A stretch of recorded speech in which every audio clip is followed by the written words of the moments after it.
here with you. Got some Hawkeye 10 Conference softball getting ready to go down. It is Clarinda and Red Oak, two teams coming in looking to get their third win of the season.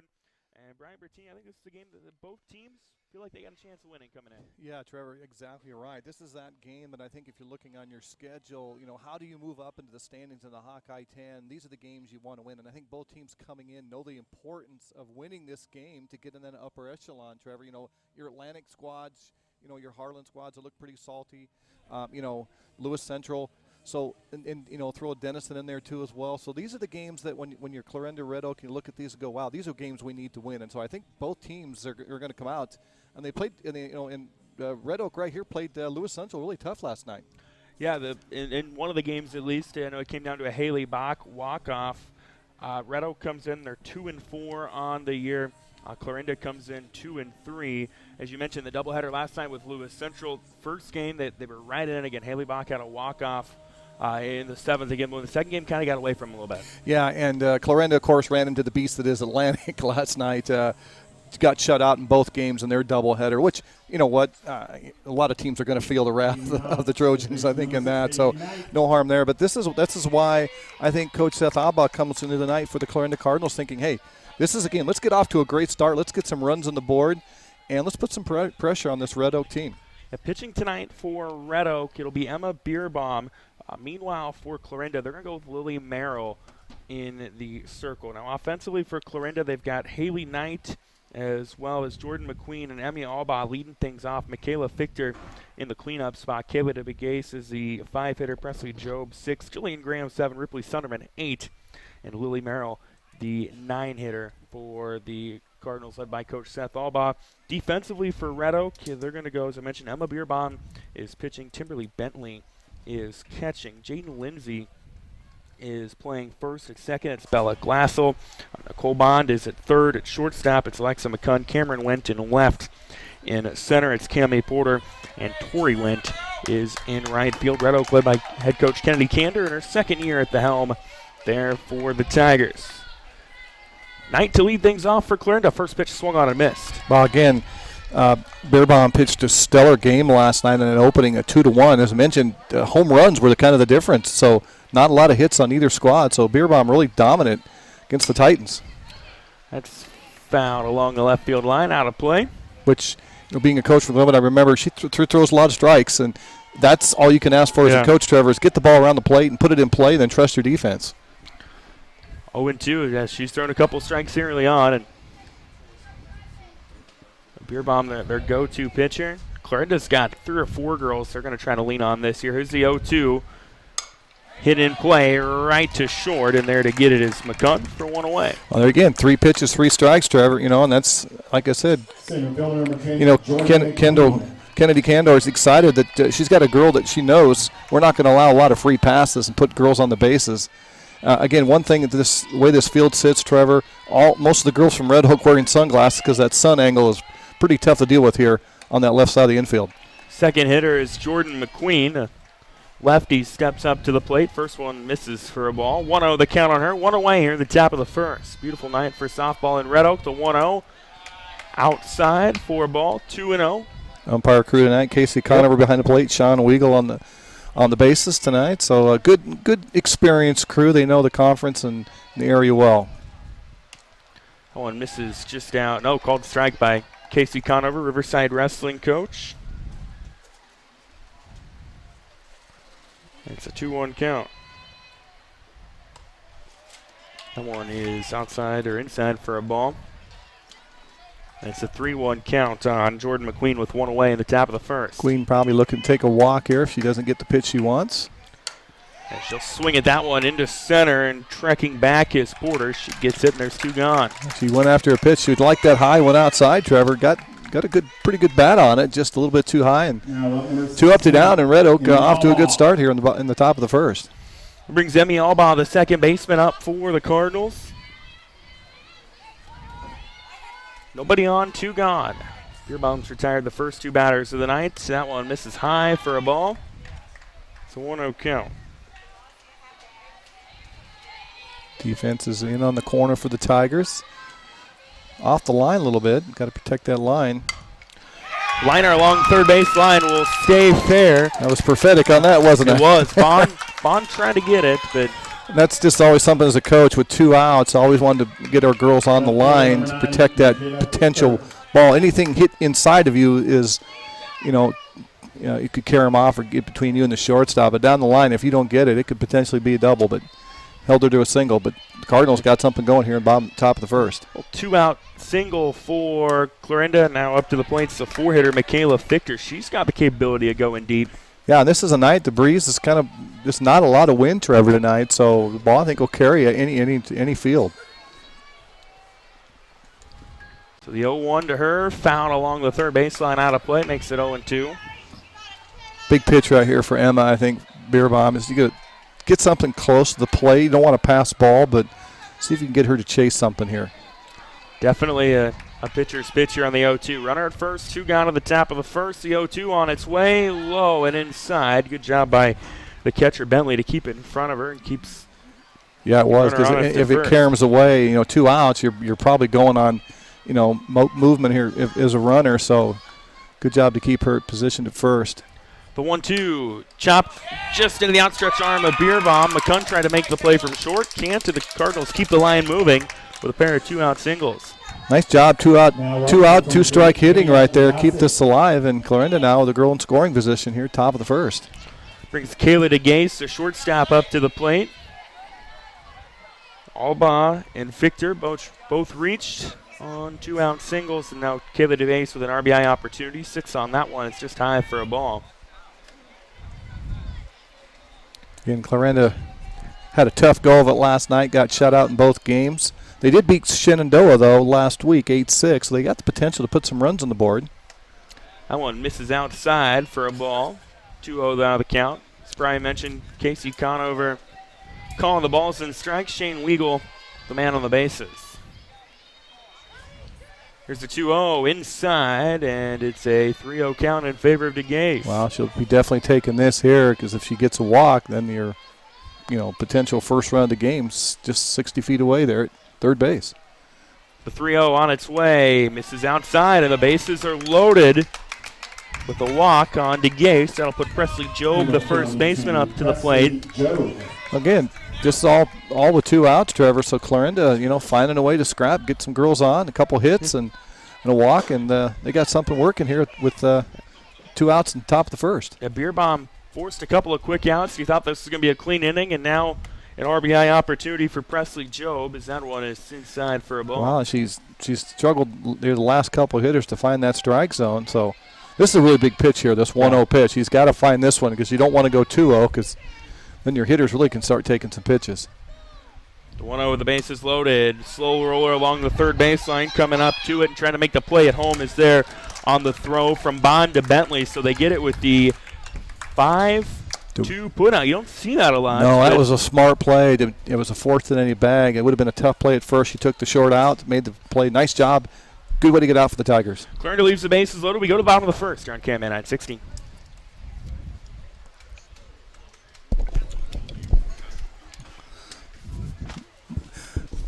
Mine's a little hot in my headset. There you go, for now.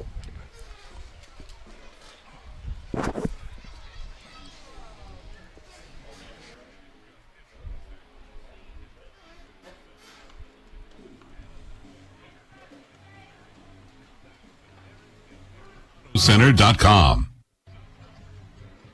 Bedford Drug offers more than just your prescriptions. They are now providing immunizations, including flu, pneumonia, and shingles vaccinations. Plus, they offer prescription synchronization for your convenience. Stop in and visit with pharmacist Mike Schweitzer for more information. See their expanded gift selection, too. Convenience, competitive prices, and people willing to help. Just a few reasons that Bedford Drug is the pharmacy with more for you. Get professional and experienced advice on the spot. Bedford Drug on Main Street in Bedford. Red Oak here on KMA 960. Trevor Mader, Brian Bertini with you. Hawkeye 10 Conference Softball. We are in the bottom of the first, and it's Alexa McCunn, Cameron Went, Jaden Lindsay due up for the Tigers in this inning. It is Lily Merrill, the freshman, pitching for Clarinda. Catching for them is Ripley Sunderman. Presley Job is at first. Emmy Alba at second. As that first pitch is swung on and right to the third baseman. That is Hallie Knight. So there's one gone already. Well, if you're Lily Merrill, you love that. One pitch, one out. So that's it. You throw strikes, you put the ball in play, and trust your defense. And so it's Haley Knight playing third. At short, it's Kayla DeGase. Outfield left to right, Michaela Fichter, Jordan McQueen, Kristen Smith. Here's a slow roller. Second baseman comes over, and Alba, she gets it to Job. And 2 pitches, 2 outs as Cameron Went goes down. Well, pitch efficiency is really high right now. Coach Seth Alba is liking this. So now Jaden Lindsay, the 3-hitter, coming up. Let's see if Coach Kennedy Candor says, hey, let's maybe take a pitch here and let's let her throw an extra one. The first pitch is hit and into left field for a 2-out single. So Clarinda got a 2-out single in their frame. Now Jaden Lindsay does the same. Well, and she swung at that first pitch she saw. So all the Red Oak girls pretty aggressive at the plate, Trevor, here on their first swing. So that'll bring Bella Glassell, the cleanup hitter, up to the plate for Red Oak with 2 gone here in the bottom of the first. One inside for a ball. And the sun angle pretty tough on anything on the center field to the left side over there. So your shortstop, third base, and left field, they're all really fighting that sun. 1-0 with Lindsay on first. Hit to short. There to turn the 6-4 and get him out of the inning is DeGase and Alba. So 3 up. They get 1 hit on 4 batters, and we're scoreless through 1 here in Red Oak. For over 25 years, Chat Mobility has provided you the latest technology, competitive prices, and a nationwide high-speed network. Though important, we're a whole lot more. We serve your hometown communities, sponsor your local chambers and events. It's our goal to work hard while giving back to those who graciously support us. At Chat Mobility, our interests are much deeper than providing great service. We're just committed to serving you. To learn more, see us at chatmobility.com today. This is Kane with Gowing Plumbing. Gowing Plumbing is the name to remember for 24-hour service. That includes after hours and weekends, because that is when problems usually occur. We're located in Shenandoah, but we also serve the surrounding communities. That's the way it's been done for more than 70 years. And we work on boiler heat, so call fully licensed Gowing Plumbing any time of day or night, 246-1803, or after hours at 712-310-9248. Well, welcome back to Red Oak here on KMA 960. Trevor Mader, Brian Bertini with you. That might be the world's fastest moving first inning. About 10 minutes is what it took. 5 pitches for Red Oak in that bottom of the first. We're scoreless. We go to the top of the second. It's Jillian Graham, Ripley Sunderman, Lily Merrill, the 7-8-9 for Clarinda. Yeah, Clarinda got down to went to that lineup with 2 outs. They've got down to the bottom of their lineup. They can roll this over here in the top of the second. That one is fouled along the first baseline, out of play. And as a coach, I'll go back to Trevor. You love when your pitchers throw strikes and keep the ball around the plate. As a fielder, you like it too, because you know that if they're not going to get a lot of punch-out strikeouts, be on your toes. You're going to get some action. That one hit on a line to third base, and there to get it is Bond. So very efficient pitching up to this point. Well, you keep the ball around the plate, and you force the hitters to swing at pitches, and you got just a little. Beermont's got just a little bit of movement on her pitch. That one kind of rode on the hands and induced the pop up, and again, a couple pitches and an out. Brings Ripley Sunderman, the 8-hitter, up to the plate. I think we've only had the one walk, a beer bomb walk. Otherwise, everybody's been early in the count in terms of hitting pitches. So the 1-0 on its way. Swings at that one. It rolls foul to a 1-1 count. So 1 ball, 1 strike, 1 gone here in the top of the second on this Hawkeye 10 Conference softball battle. Clarinda, Red Oak. Clarinda 2-3 on the year. Red Oak 2-4. And the 1-1 is just going to miss for a strike, for a ball. Red Oak looking for that first conference win. They lost to Crescent early, and of course the doubleheader last night. Clarinda's got the 1 win over Shenandoah. So it was a 2-1, misses outside. Yeah, that was kind of a wild game. They were able to hold on and get the win, and then they ran into the buzzsaw that is Atlantic last night. I'd say the team that is probably the favorite to win the Hawkeye 10 this year. There's a 3-1. Misses high for a ball, and it's a 1-out walk for Ripley Sunderman. Into the 9-hitter we go with Lily Merrill. Well, you love that when you're 8-hitter is patient at the plate, gets that walk, and you got one out, and you can roll that lineup over, Trevor, and get back to the top. So they've got a runner on first with one gun. Looks like we got a courtesy runner, I believe, as well, correct? That would be Sutterman being the catcher, so that'll be a courtesy runner, and I can tell you in just a matter of seconds who it is. It is Jersey Knight, an 8th grader for the Cardinals. So the first pitch to Merrill. Inside, runner goes as Bentley couldn't glove it. Well, Jersey got a good break on that. She saw that the catcher couldn't see the ball, and Timberley had trouble locating it. And as you mentioned, Jersey Knight took the base, and now Clarinda with runner in scoring position with less than 2 outs here. So the 1-0 count with one gun and a runner at second, that being Jersey Knight. And up to the plate, Lily Merrill sees the pitch from Beerbomb. Sends that into shallow left center. It'll drop for a hit. They'll send Knight to third. And they've got runners on the corners now with one away. I like what Jersey Knight did there. She watched the flight. She kept her eyes on the fly of the ball, got off the bag enough that if it fell, she could advance. If it was caught, of course, she stays. And, yeah, Clarinda now with some scoring potential here with just one out as we roll to the top of the lineup again. And they go up to Haley Knight, who flew out to end for the first out of the first. Again, Clarinda got those first 2 outs. Looked like you mentioned Beerbomb was going to kind of cruise. Then they got 4 or 5 girls to the plate to the Cardinals and got down to that lineup. And that's why all those at-bats matter, Trevor, especially during the game. So runners on the corners as we see the first pitch tonight. Inside, runner goes. They won't even try to pick it off. Well, the force is off now, so any force out is first. See if Seth Abba decides to maybe put a bunt down, and start something in motion and get that all-important first run across the plate. Popped up in play in left, and underneath it is Went. She gets it. The runner tags, throw at the plate, not quite in time, but the throw at third is in time as they went from Went to Bentley to Bond. So chalk that up as a 7-2-5 out. But Clarinda gets one on. 1-0 as we go to the bottom of the second here on KMN 960.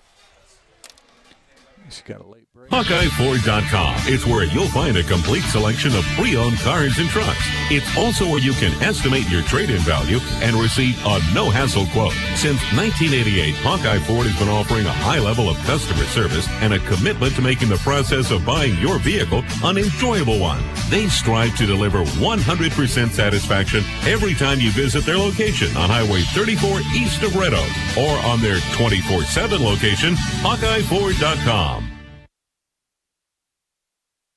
Iowa Western Community College has important news for you. If you're a high school senior trying to figure out what your next step in life will be after high school, consider this. Students learning trade-specific skills will get you into the workplace quicker, making a good living and having a lot less college debt. Iowa Western offers 1 to 2 year programs in nursing, welding, industrial tech, and advanced manufacturing, plus many others. Great skills and great pay in less time. Talk to Iowa Western Community College in Clarinda and Shenandoah and start planning your future now. Welcome back to Red Oak here on KMN 960. Trevor Mater, Brian Bertini with you. Hawkeye 10 Conference Softball. This game moving at a pace that I can get behind. We've played an inning and a half. It's 1-0 Clarinda as we go to Red Oak's portion of the second inning. Yeah, I think really important Red Oak, see if they can get some girls on and answer that run. Clarinda got off the schneid after getting shut out last night at Atlantic, so they got to feel pretty good. And they've manufactured some runs, and they're sitting in a good spot. It's Nicole Bond, Cammie Porter, Timberly, Bentley for Red Oak. So the 5-6-7. Emma Beerbomb will join the fun if anybody gets on. The 1-0 pitch is in there for a strike to make it 1-1 on Nicole Bond, the third baseman. In the first inning, Red Oak Tigers were pretty aggressive swinging at the first pitch. I think maybe the message was let's work a couple pitches. Let's let Lily Merrill throw a few, and then we'll start swinging. The 1-1. Low for a ball, brings it to a 2-1 count. Beautiful night for some softball. As Merrill steps back into the circle, getting first batter of the second here in Red Oak. And the 2-1 is outside for a ball, makes it a 3-1 count. She's already got 4 pitches in this inning. She had 5 the entire first inning. That's right. She's going to get fatigued if she goes a couple more, right? Clarinda's they've got 4 pitchers they're planning on lean on this year. Is that one? I think it was a legal pitch. He did. Casey Conner never called. I don't think she paused on that. And so it would have been a ball anyway. And so Red Oaks got what they want, is that leadoff girl on here as we start the bottom of the second, Trevor. So Bond gets on an illegal pitch. Now Cammie Porter, the center fielder, comes up to the plate. Nobody out. One on here in the bottom of the second. First pitch to Porter. Inside part of the zone, called strike. Well, I think he called another legal pitch. Did he? Yeah, okay, he did, yep. He put his arm out again before the pitch, so.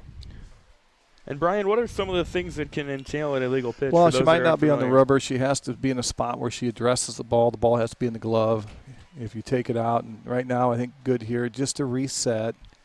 I think he's getting Seth Albaugh, the coach from Clarinda, wants to get some clarification on that. And Casey went out and talked to her the first time, then she did it again. So, JV, they might let you, go a couple. They might stop. Varsity, they sometimes they'll give you a warning once, but then after that they really got to stay within the rules, and it is because now girls, she got to start with the ball count here. So Porter's definitely an advantage right now at the plate. Porter's got 4 hits and 8 at bats so far this year.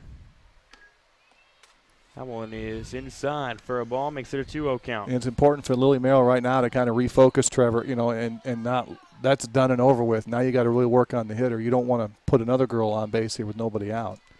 So 2-0 the count.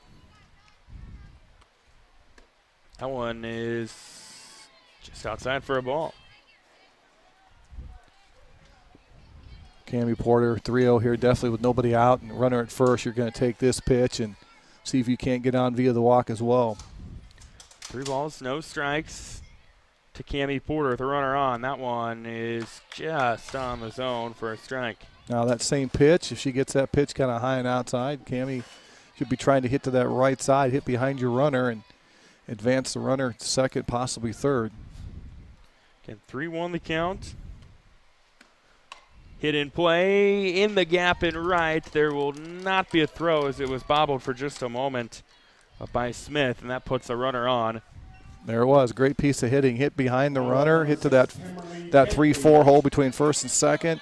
Get your runner over to second. If you get an out, you still got a girl in scoring position, but Cammie Porter got it, the outfield, beat it out, and Red Oak now got some things working here in the bottom of the second, Trevor. So Timberview Bentley comes up to the plate. Runners on first and second. Nobody out.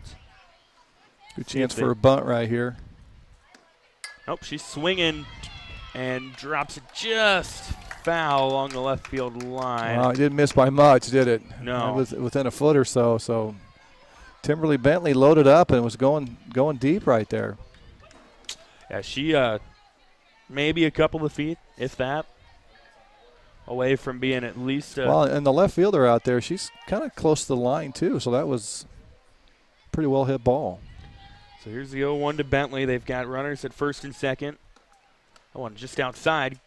Stays in front of the catcher, Sunderman. She'll throw it back to Merrill.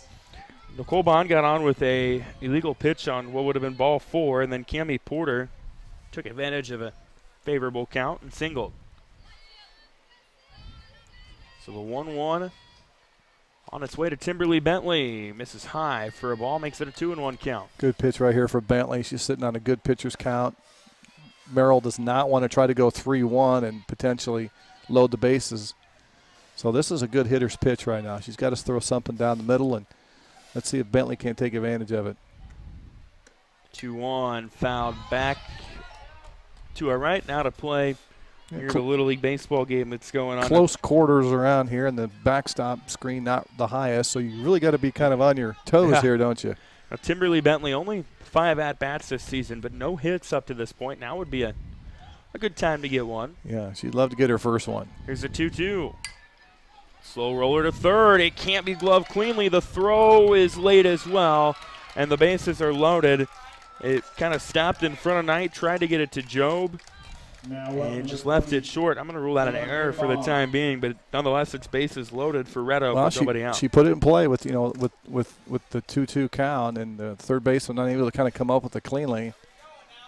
And like Bentley ran it and beat it out, so bases loaded now. And you're going to see a courtesy runner, looks like. Well, Bentley the catcher, so that's probably give her a break at the legs here. Now, Alexis Wallace. Really good spot right now as Red Oak got some options here as if they want to try to plate their first run of the night.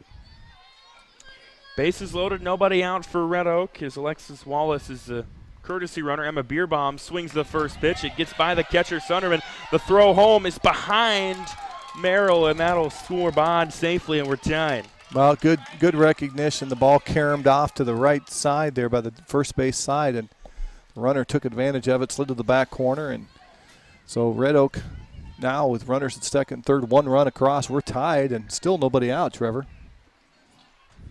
So the 0-1 to Emma Bierbaum.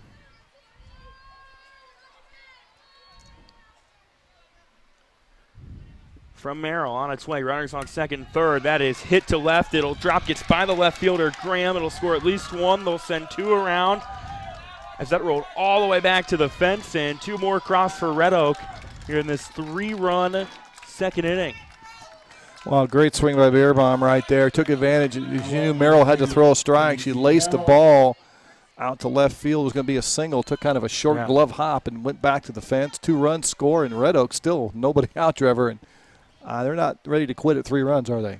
I would say they're not. Now Casey Kells comes up to the plate. She's their 9-hitter. So they're about to turn it back over to the top of the order. Looks like we're going to get another courtesy runner, this being for Bierbaum, the catcher. And I believe that's pitcher. She's pitcher. Or pitcher, yeah. I believe that's Merced Ramirez, who was that's popped up, and underneath it goes Sunderman for the first out of the inning. So it looked like from here maybe that was Merced Ramirez, but that shouldn't be. I believe she was playing state tennis this weekend. Nice job by Ripley Sunderman right there. That was a tough angle. She had to go quite a ways to get that. That's a big out right there. Still got a runner at second with 1 out, but she didn't get any. She didn't advance her with 1 out, so huge out right there. So they go back to the top of the order with Alexa McCunn. That one misses just outside. As a hitter, when you get that chance to get runners in scoring position, you want to see if you can advance them, get them that little bit, get them 60 feet closer, and put that runner, one pass ball away from scoring a run. So the 1-0 count to McCunn.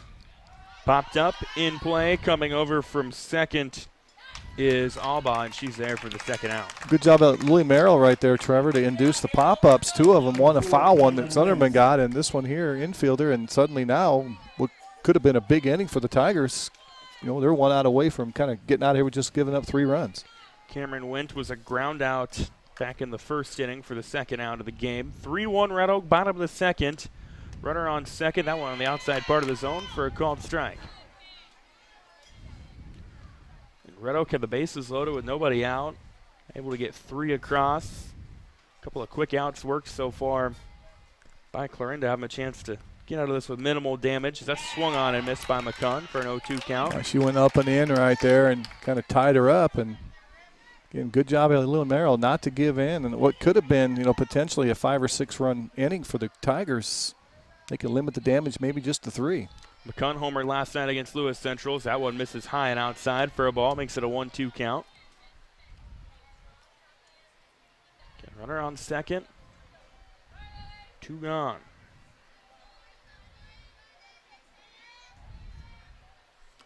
The 1-2 stays in the infield but can't be gloved cleanly by the shortstop DeGase, and it'll roll into shallow left for a hit. Well, it was just kind of a tweener, just kind of hung. As you mentioned, DeGase, that sun angle probably had something to do with it. She didn't get a good look and read on it. And she kind of froze, and I don't think it landed outside the dirt, did it? If it did, not by much. Yeah, and she just couldn't see it off the bat. And so we'll give that one a hit, but credit that to the sun a little bit. But Red Oak continues to find ways to put runners on. Now Jaden Lindsay will be the 8th batter of this inning for Red Oak. The first pitch she sees, she swings at. Alba to second, throw to first is there. So it's a 4-3 to end the inning, but not before Red Oak gets 3 runs. It's 3-1 through 2 here on KMA 960. America is choosing to be a healthier nation.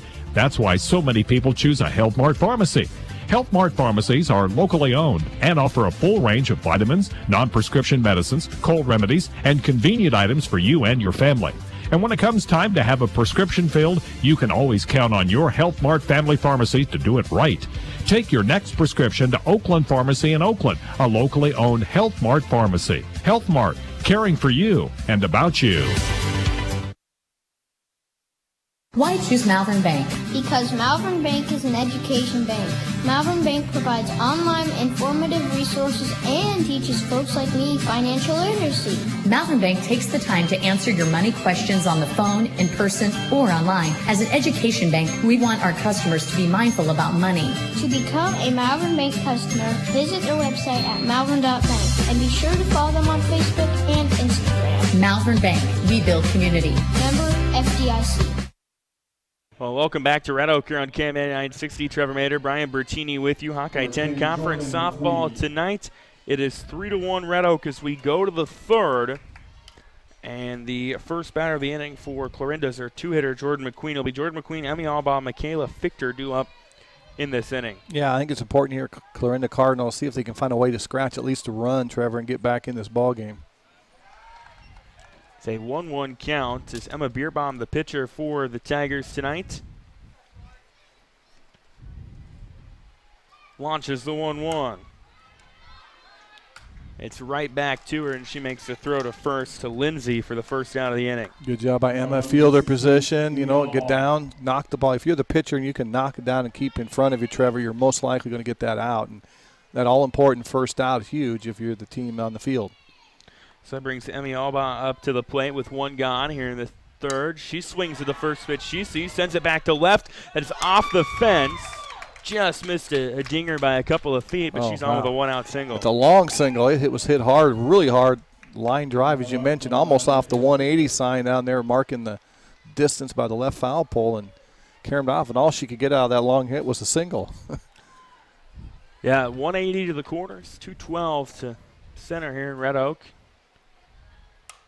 That one is through the glove of McCunn, off the bat of Fichter, and it keeps the line moving for Clarinda. They've got runners at first and that's second. That's the sun. She didn't have sunglasses on. You could just see her fighting that sun. That angle's gotten lower, and she's staring right into it, and she couldn't see it. It wouldn't hit that hard. And so, again, Clarinda takes advantage of the weather conditions and runners in scoring position. Here's a shortstop, Kayla DeGay, swinging a one that was low and away for a strike to bring it to an 0-1 count. So Jordan McQueen grounded out. Emmy Albaugh got on with a deep single.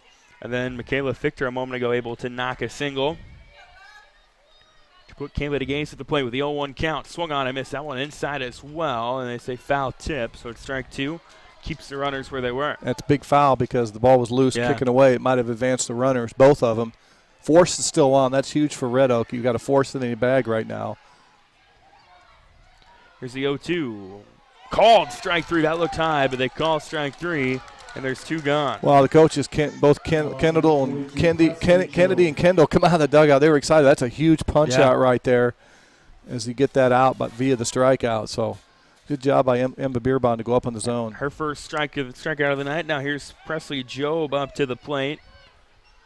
They tried to pick him off, and they get the runner to go at third. Well, Timberly Bentley threw down to first to try to pick the runner off, but it heads up running by the runner at second right there, and she took advance, and runners at the corner now for the Clarinda Cardinals. And hit to second on a hop, and scooping it is Glassel to McCunn for the 4-6 putout. And Clarinda leaves some opportunities on the base pass. It is 3-1 Red Oak. We go to the bottom of the third here on KM 916. To daily tasks. We can help at Miller Building Supply in Shenandoah. This is Josh, and we pride ourselves on quality products, knowledge, and service. We're always available for advice on the projects that take years to design or the issues that need fixed in a hurry. And we offer free estimates on anything and everything you need to complete both. When you have a demand, we offer the supply. Miller Building Supply in Shenandoah.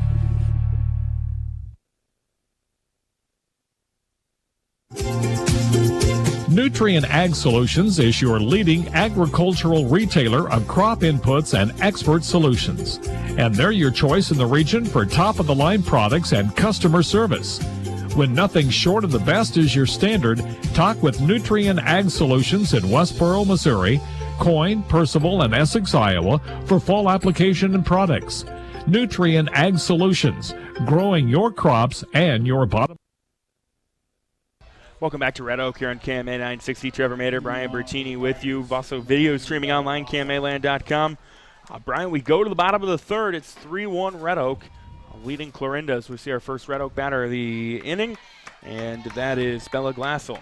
Yeah, Red Oak got 3 runs last inning. They had a chance maybe to kind of get a few more, but a couple fortuitous bounces. The Cardinals went the Cardinals' way and they only gave up 3. Lily Merrill did a good job pitching out of that too, Trevor. The 0-1 swung on a miss. Glassell, I think, was swinging at that one all the way. Brings the count to 0-2. Shenandoah Phillies over in Glenwood tonight, Trevor. What do we got for a score there? 2-2 right now in the bottom of the second. Here's the 0-2 coming from Merrill to Glassell. This is low and away for a ball. 1 ball, 2 strikes. It's Bella Glassell, Nicole Bond, Cammie Porter. Due up for Red Oak in this inning. If anybody gets on base, Kimberly Bentley would join the party. That's the part of the lineup that kind of got things going last time for the Red Oak Tigers. There's the 1-2. Misses high and inside. Brings it to a 2-2 count. I think it's important Lily Merrill gets this first out. You just feel the confidence go up for the Cardinals if they can get that first out of the inning. So 2 balls, 2 strikes to Bella Glassell. One is just high to fill the count. Lily Merrill has made 3 appearances this year, a 1-1 record, the 1.91 ERA, 7 strikeouts, 5 walks, and 11 innings. So the payoff pitch popped up in play. Merrill is there to glove it. First baseman also came over in Joe, but Merrill gets it. I really like when your pitcher can field those positions. Yeah. She's got a good angle, and she's usually got the shorter distance. Catcher's got to throw off the helmet. First baseman sometimes, might be a little bit deeper by the bag. So if your pitcher can get off the mound, which she did, get that first out. Big job for the Cardinals right there. Now Nicole Bond comes up to the plate with 1 gone here in the third. She swings at the first pitch she sees, and that is fouled back to her right now to play. Brings it to an 0-1 count. A lot of early count swings tonight from both sides. Well, and if you know the pitcher's going to throw strikes, then you're going to get a pitch you like, and go up and get your pitch early in the count. Not let them kind of work you with off speed and breaking balls. The 0-1 is a ball. Tried to run that in her hands like right there. She a little screwball and push it in on your hands on the right-handed hitter. So the 1-1 on its way to Nicole Bond. That is just missing for a ball. The old credo of pitching. Ray Miller, a longtime Pirates coach, pitching coach, Orioles, change speeds, work fast, change locations. You're usually pretty successful. The 2-1 from Merrill to Bond. Inside for a ball. 3-1 now the count. Good spot right there for that 3-1. You might get your hitter to chase, but as you mentioned, good discipline at the plate. So definitely a hitter's pitch here for Bond with 1 gone. Here's the 3-1. She swings and gets just a piece of it, fouls it back to the fence to fill the count. We got that time of the night too, Trevor, where the home plate area is in that little bit of a shade right there and pitching mound is in the sun. So you might have a trouble just, getting the distance and depth perception there for a little bit. The 3-2 pitch on its way. Hit in play, but neither one can get to it, Sunderman or Merrill, and that's going to put the runner on first. That's a tough play to field either way. It is. It's just like a perfect little spot if you can't get it clean. It's almost one if you're a catcher, you maybe just let it drop, and maybe the backspin will take it foul and reset it. But Sunderman went out and picked it up, and regardless, it's an infield hit. Didn't travel more than, 15 feet? So we've seen maybe the longest single you'll ever see, and one of the shortest as well. As here's Cammie Porter up with 1 away. And Nicole Bond residing at first base. First pitch. This is just high for a ball. 1-0 the count. Big job right here for Cammie Porter. She's got to get something on the green and see if they can get something moving and get this run around over to third with 1 out. 3-1 Red Oak here in the bottom of the third, trying to add on as that one misses for a ball to make it a 2-0 count. Good stop by Ripley Sunderman right there. Good job of her sliding over and keeping that ball in front, preventing the runner from advancing. So definitely a hitter's pitch coming for Cammie Porter, who singled back in the second inning. Was the first run that scored. Here's the 2-0. Misses low for a ball. 3-0 the count. Yeah, definitely take pitch right here, Trevor. And you can find a way to get on via the walk, that's great. Then it moves that runner ahead of you into scoring position. So the 3-0 with one away to Cammie Porter. Runner on first. It is in there for a strike. 3-1 the count. You needed that one, and they got it.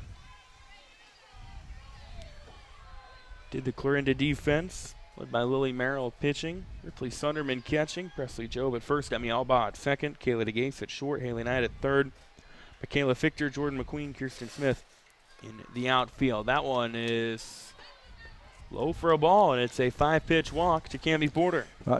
She didn't chase that pitch. She thought about last time she punched that ball into right field between first and second on the outside pitch. She wisely held off that, got on board by the walk, and Red Oak something going here again in the bottom of third.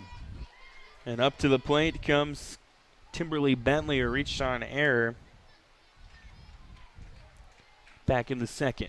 2 runners on, 1 gone for Red Oak here in the bottom of the third as they hold a 3-1 lead. And a dangerous hitter on deck. Yeah. Emma Bierbaum is the girl that kind of laced it in the outfield the inning prior to kind of get those 3 runs rolling. Bentley was just, inches away from a big knock back in the second. As here's the 1-0. That one misses high, brings it to a 2-0 count. Yeah, I think if Timberly gets her pitch right here, I think she's going to be swinging here. This is a pitch again. If she gets something on the outside, drive that into right center. Porter at first, Bond at second. With 2 gone. She swings. It's into center. Coming is McQueen. She gets underneath it, and the runners have to stay. And there's 2 gone now in the third for Red Oak. Lily Merrill did it again, Trevor. She induced that pop-up, this one in the outfield, but it was short enough that the runner at second couldn't advance, and now it's going to come up to Emma Bierbaum with 2 outs. Runner's running, though, on contact, but Bierbaum provided that spark with that 2-run double in the second inning. So 2 gone. First pitch to Bierbaum. Misses high for a ball. Makes it a 1-0 count. These 2 teams, no strangers to one another. Usually meet twice a season. Both being in the Hawkeye 10 South. Sometimes postseason as well. So Merrill looks at her wristband. Now launches the 1-0 to Bierbaum. She's way ahead of that one. It's a strike. Again, that sun, the pitcher's in the sun, the batter's in the shade a little bit, and Lily pulled the string on that just a little bit as well, kind of threw off the timing of Emma. Last year, Red Oak won their only meeting 5-2. The year before, Clarinda got the last laugh as Bierbaum just gets a piece of that one, sends it foul for a 1-2 count. Before that, Red Oak had won the previous 8, so they've won 9 of the last 11 over their Hawkeye 10 South foe. So 1-2 pitch from Lily Merrill to Emma Bierbaum with runners on first and second. Here in the bottom of the third. In play, just over the outstretched arms of DeGase. It'll roll into left, and they'll send a run. And it's another RBI for Emma Bierbaum. Well, she got a pitch she could handle right over the shortstop head, up in left center. And good job by Nicole Bond to keep running. And 2 out runs, Trevor, are huge if you're gonna put a W on the board. So Casey Kells comes up to the plate. She popped up for the first out of the second inning, as we will get a courtesy runner for Red Oak. Oh, he's a pitcher you love, too, when you help your own cause. Yeah. You're the pitcher, and Bierbaum now is responsible for 3 runs, so she's doing her part, Trevor, on the mound and at the plate. So 2 gone, runners on first and second, and it's the 9-hitter Casey Kells up to the plate. Red Oak able to add a run with the Emma Bierbaum RBI to push their lead to 4-1. That one is called strike 1. And Lily Merrill found a way to kind of stop the bleeding in that second inning. She needs one here. Get out of here. Maybe just allow 1 run. Here's the 0-1. Swung on and missed. 0-2. Yeah, I mean the second inning there was kind of some damage control from Merrill, and I mean obviously you don't want to make a habit of that, but I think. You give up a run, that's going to happen. But what you don't want is those 4 or 5 run innings, which makes it really tough to come back on. 0-2 hit in play. Can't be fielded at second by Alba. They'll send the runner at third around. Porter is standing up scoring. And it's a RBI single for Casey Kells to make it 5-1 in favor of Red Oak. Casey did a great job right there. Took that outside pitch, threw it through that hole between second base and the second baseman and dropped it in. And, of course, 2 outs. The runner just continued to run. And 2 out hits, Trevor, big runs. And the Tigers have played it, too, this inning. We've got a defensive meeting on the circle.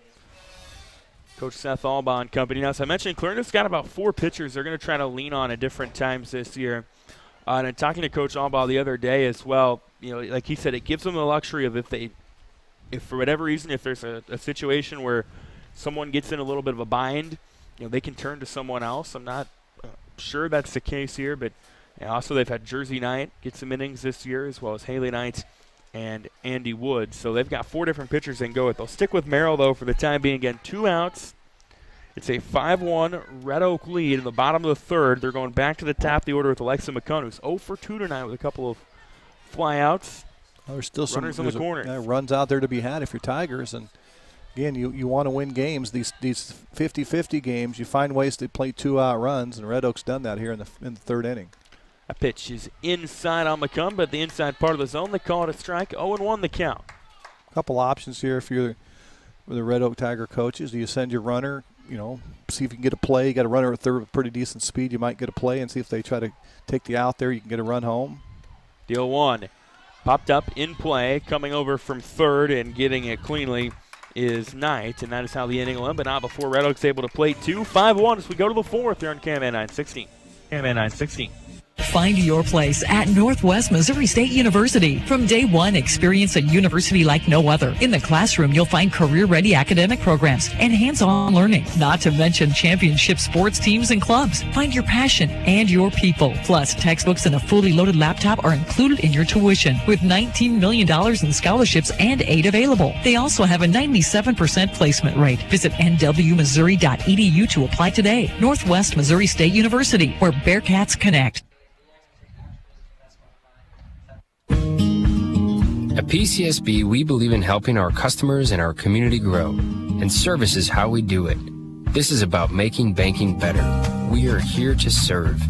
We have an innovative spirit and a heart for people that moves us to do what's right. Because at the end of the day, we know what matters most. Visit us online at wearepcsb.com. PCSB, we believe in you. Member FDIC. Welcome back to Red Oak here on KMA 960. Trevor Mader, Brian Bertini here with you tonight. It is 5-1 Red Oak as we go to the 4th, and due up for Clarinda this inning, it's their 7, 8, 9 hitters in Jillian Graham, Ripley Sunderman, and Lily Merrill. Yeah, you kind of feel it, Trevor. This is a pretty important inning for the Cardinals. They're down 5-1. They got to get something rolling here. Graham swings the first pitch. It's to third, but it's off the glove of the first baseman, Lindsay, on a high throw from Bond. It rolls back to the dugout, and Graham gets to second standing. Yeah, Jillian kind of got turned around right there. She kind of collided with the first baseman, didn't realize the ball had caromed over by the dugout, and was still able to get there. So an error by the third baseman on the throw, and suddenly Clarinda now has got what they want, Trevor. They got a girl in scoring position, nobody out. Ripley Sunderman drew a walk back in the second, scored Clarinda's only run of the evening up to this point. Swings to the first pitch, sends it to center. Coming over as Porter, makes the glove, then there's one gone. Nice job by Cammie right there. Good. She took a great angle on that, got her glove up, and, that's a big out right there. Clarinda able to get nothing off that at bat. And that's what you want your outfielder to do, is get a good jump, good read. Now it's the 9-hitter Lily Merrill who got on back in the – actually, no, she was the fly out. As that's hit in play, that'll take a weird hop into center. They will send Graham around as Porter had to catch it off the hop, and it's an RBI as Lily Merrill's able to play to run. Well, that's great. You hit it in a spot where they can't get it. Kind of hit that lip of the infield, Trevor, bounced up. Yeah, but the runner at second didn't stop. Seth Albaugh waved her around, and Clarinda found a way to plate run number 2 and chip into that 5-1 lead, now 5-2. At 5-2, we go back to the top of the order. Haley Knight due up for Clarinda here in the 4th. One gone. That's a good spot to be if you're the Cardinals right now. You get the top order and still runners on, and you got less than 2 out. So you're going to try to see if you can scratch and claw. They'd love nothing more. I think Coach Seth Albaugh would love nothing more to play a couple more runs and get this maybe to a 1-run game. So the first pitch from Beerbaum to Knight, misses high. Good job by Bentley to keep it in the glove and keep the runner at first. Yeah, she did. She reached up and stretched all that she had right there and snagged that.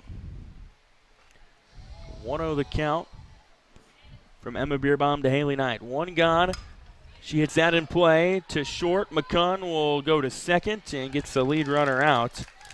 And there is two gone. Nice. Knight reaches on the fielder's choice. Job by Aleska McCunn right there to get the short out, not hurry that throw, make a good accurate throw to your second baseman, get out number 2, and keeps the force on. But you make outs. That's the biggest thing as a pitcher.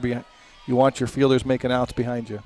And McCunn went to Glassell for the 6-4 put out. Now it's Jordan McQueen who's 0 for 2 tonight up to the plate. Runner goes, and getting in just safely is, I believe, that is Haley Knight. Yeah, okay. I was looking at the 9 hole. Didn't look right. Yeah, Knight got a good jump, and Coach Seth Alba wants another runner in scoring position with the hitter up here at the plate. That's a slow roller to second. Glassell throw to first is in time for the out. So Clarinda gets one, but Glassell to Lindsay ends the inning 5-2. We've played 3.5 here on KMN 960. It's not just talk, setting them apart from the big box stores. They're a full-service pharmacy where you can not only fill prescriptions, but they also carry an impressive line of medical equipment to meet all of your needs. So whether you need oxygen, CPAP, BiPAP, lift chairs, or diabetic shoes, Rogers Pharmacy has them all. Let their family serve your family. The full-service, family-owned, independent Rogers Pharmacy, located in Tarkio, Mound City, Maryville, and St. Joe. Visit RogersRx.com. When people ask me what my dad does, I still don't have exactly the right answer. This is Sadie, and my dad is Shane from Shop Ag. I know he takes calls and texts early in the morning and late at night. I know he does research to find the best products at the best prices. And I know he says, I'll get that done for you. But I guess I'm still not sure what all is involved in every aspect of agronomy. But I know my dad does it all. Call Shane at Shop Ag and see for yourself. 712-520-1333. Welcome back to Red Oak here on KMN 960. Trevor Mader, Brian Bertini here with you. Hawkeye 10 Conference Softball. And it is 5-2 as we go to the bottom of the fourth. Red Oak leading this one, Brian. Of, kind of chipping away with some 2-out runs the last couple innings. And in a good spot right here with the 3-run lead. First pitch is swung on and just missed foul by Cameron Wimp, the 2-hitter for Red Oak. And the Phillies and Mustangs up in Glenwood tonight, and so far, 4-2 baseball, Ramp Glenwood, and 4-2 softball, both in the third. So Glenwood's up on the Phillies and the Mustangs. But in other words, you mentioned Hawkeye 10. Full slate tonight, I think, all the way around. Here's the 0-1 on its way to Wendt. Hit in play to DeGase, who goes to Job in time for the out, and there's one gone. Nice job again. Lily Merrill throwing strikes. Out, defense behind. That's the other thing, too, Trevor. The longer you throw strikes, the more fielding chances your team gets, the more confidence they get. Yep. And then some of those little tweeners that, sometimes are hits, your fielders are confident they can go get them and make the plays. And it just starts to really benefit you as the season goes on. Here's Jaden Lindsay with one away as that one misses high the inside for a ball. 1-0 the count. 1-0 with one gone. Sun kind of down, a little bit of clouds, and so I think we've kind of seen the last of the tough sun angle. It's hit in play to DeGase. Long throw to Job, just like the one before. There's two gone now. Your shortstop needs to have good footwork and a good arm and a good quick release, and DeGase has shown that here on these two plays, Trevor. Yeah, a pair of 6-3 putouts. And up to the plate comes Bella Glassell.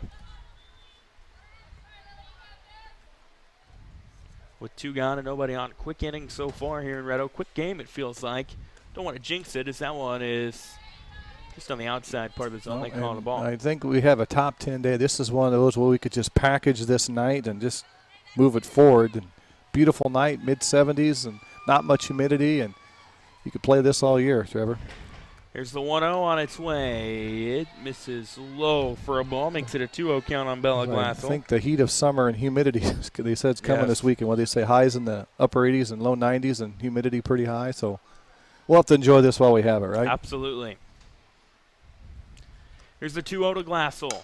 Hits it in play through the legs at third of Knight, and that'll roll into left for a hit. Yeah, she turned her glove the wrong way wherever she had it down instead of fingers to the ground. She had it the other way around and just didn't knock it down. If she would have knocked it down, I think she had a play. But it skidded through, hard hit ball, and Red Oak again, runners on the base with 2 outs. So they've got Glassell on Nicole Bond, who's been able to do some nice things tonight on the base pass up to the plate.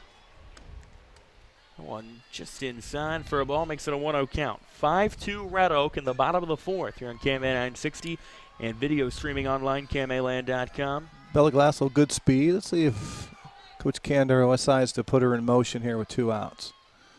Here's the 1-0 inside on Went, gets by the catcher Sunderman. Glassell will get to second standing. I guess she doesn't have to, does she? Yeah. That ball kind of Merrill's pitch kind of really tailed in hard on the hands, and Sunderman couldn't get a clean glove on it. And just like that, Red Oak with another girl in scoring position with 2 outs.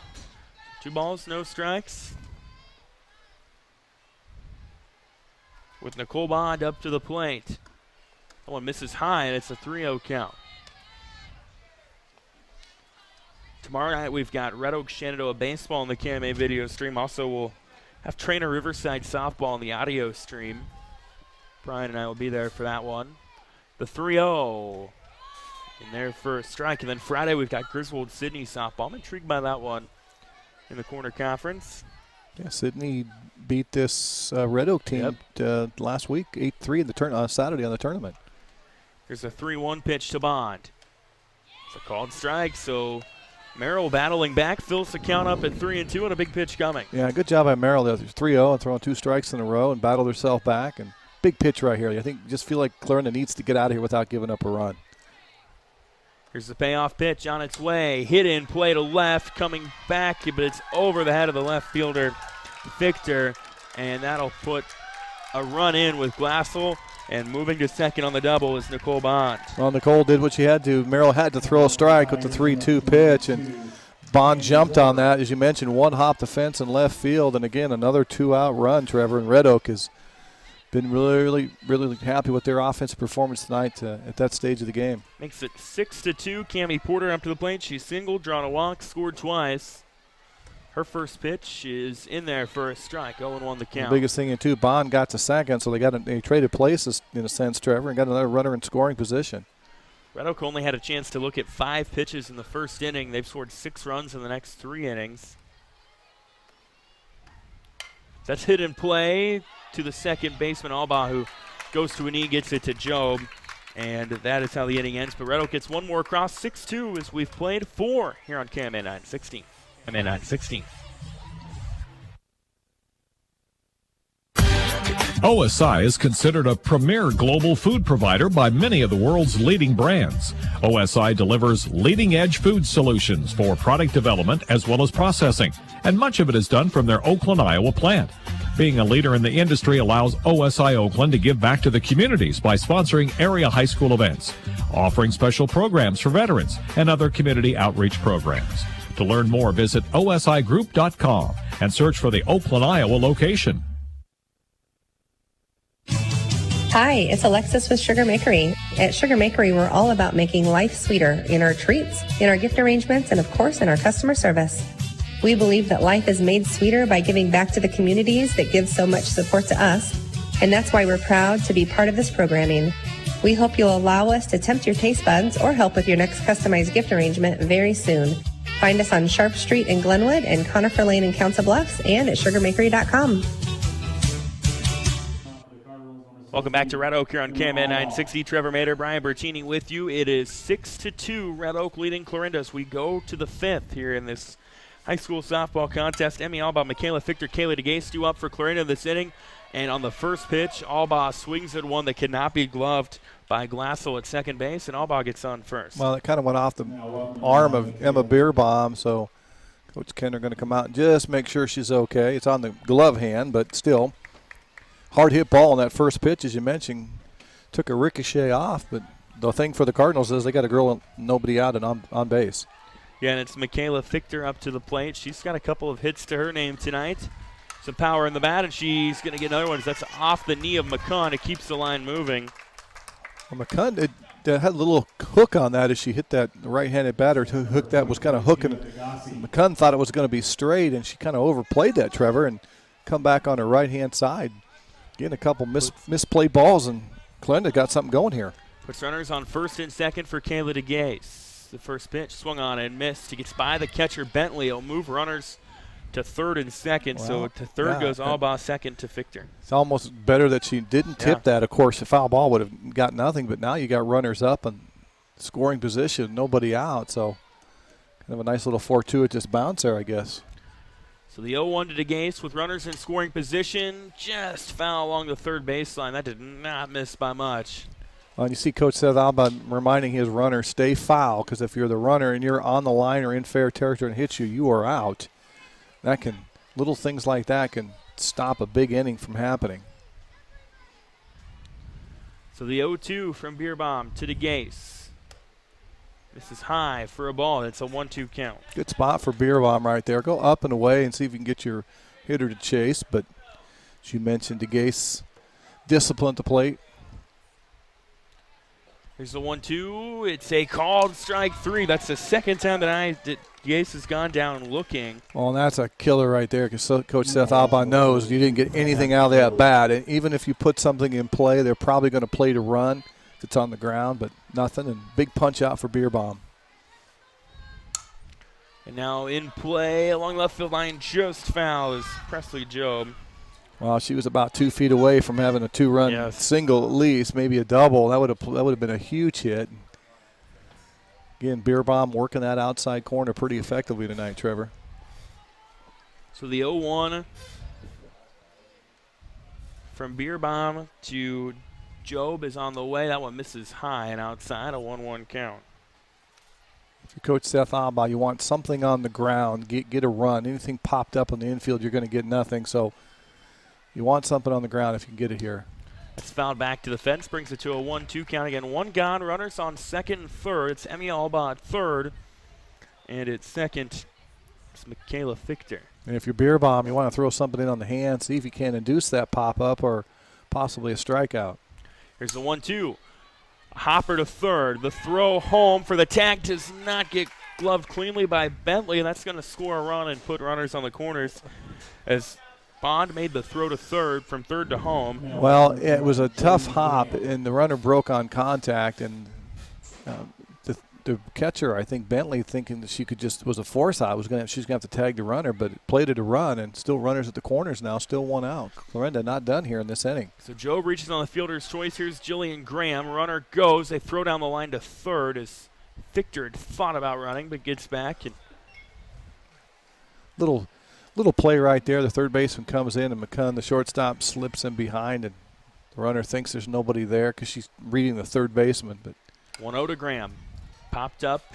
McCunn is trailing. She gets underneath in the shallow outfield, and there is 2 gone now in this inning. Yeah, big pitch right there by Bierbaum. Suddenly, Clarinda can find a way to plate these 2 runs. We'll have a 1-run game, but right now she's looking for this all-important third out to keep this 3-run lead for the Red Oak Tigers. Ripley Sunderman 0 for 1 tonight with a walk. As that first pitch is outside for a ball on Sunderman. Emma Bierbaum only 2 strikeouts tonight, been very workmanlike. Well, they both come at really key times. DeGase, unfortunately, the recipient of both. Here's the 1-0. Sunderman gets just a piece of it, fouls it back to the fence, makes it a 1-1 count.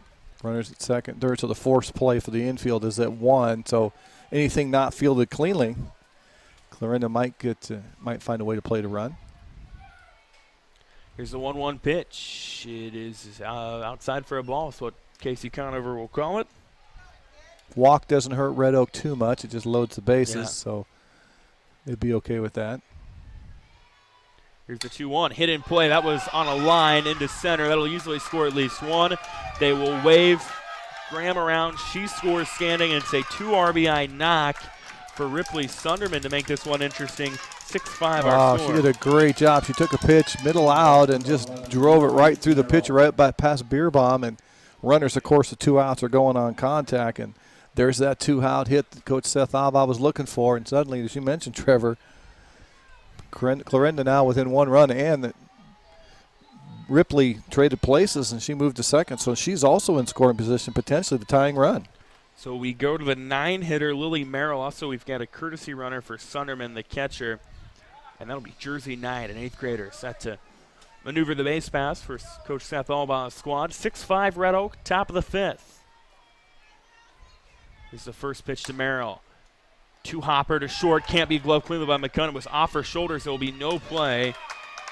That's a tough hop. If you don't come and get it cleanly on that, the hop kind of played her. The runner was right there beside her. And she did a good job of keeping it in front, probably preventing the run from scoring. The runner has to stop at third. But back to the top of the order with Haley Knight, who is 0 for 2 tonight, reached on a fielder's choice.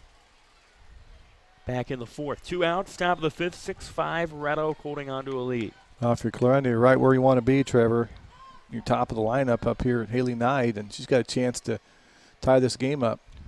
First pitch inside on her. Runner will go at first. So, yeah, potentially now the go-ahead run at second.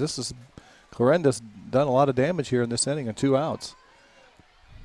So the 1-0 on its way. Knight was swinging all the way at that one. It'll stay in the infield, and coming underneath that's the first baseman, Lindsay, to end the inning. So Clarinda gets a couple across, 3 to be exact. But Red Oak still leads. We go to the bottom of the 5th here on KMA 960, 6-5 Red Oak. 6-5 Red Oak. At the ARC Group, we take a disciplined approach to marketing. We understand that education and experience must be at the forefront of your decision-making process, and we also understand that all farms manage risk differently.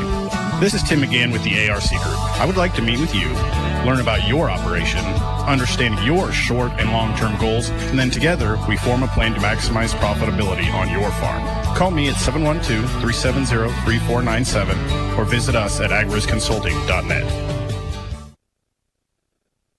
Sports teach our children important life lessons, like how to work together as a team and the importance of a great coach. TS Prosperity Group, a division of TS Bank, understands the importance of a successful team, especially when it comes to your finances. Let TS Prosperity Group be the coach of your financial team to help guide you to success with the goal of sleeping better, knowing your prosperity is protected for the next generation. Contact tsprosperitygroup.com to schedule your free 30-minute consultation today.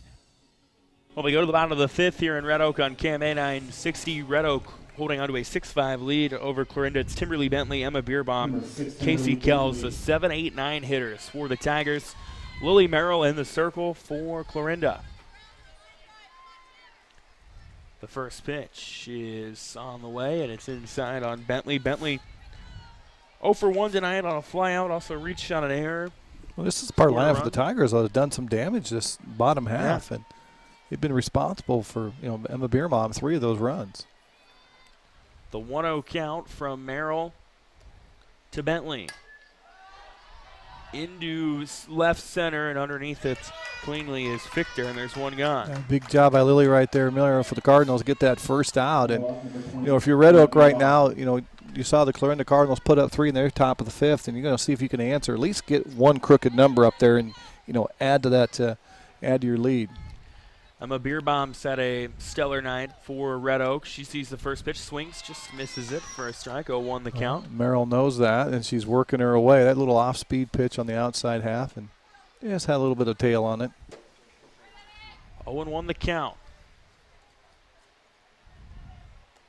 Merrill fires that one. It swung on a miss by Beerbaum. 0-2 the count. She even went just a little further on that breaking ball, and Beerbaum is anxious to go. And now let's see if you try a different spot here, Trevor. Maybe something up and away or up and in. Give her a different look. The 0-2 from Merrill to Beerbaum. Misses just high for a ball, makes it 1-2. She didn't miss by much, and she went with the fastball up and away, and Beerbaum, good discipline, held off on that. So 1-2. Merrill looks down at her wristband. Nobody on, one gone.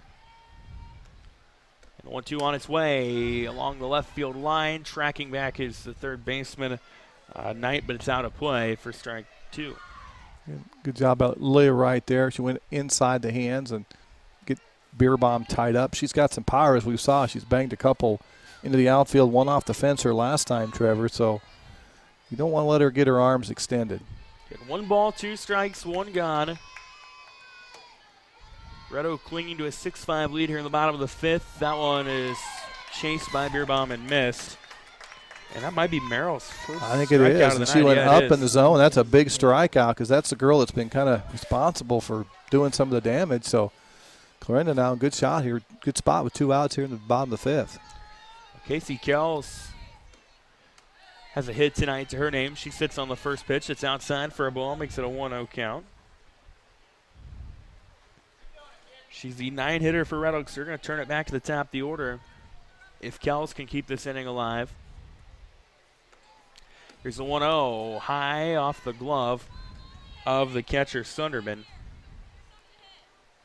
This Glenwood's got a 4-2 lead in softball action over Shenandoah, and they lead 7-2 in baseball.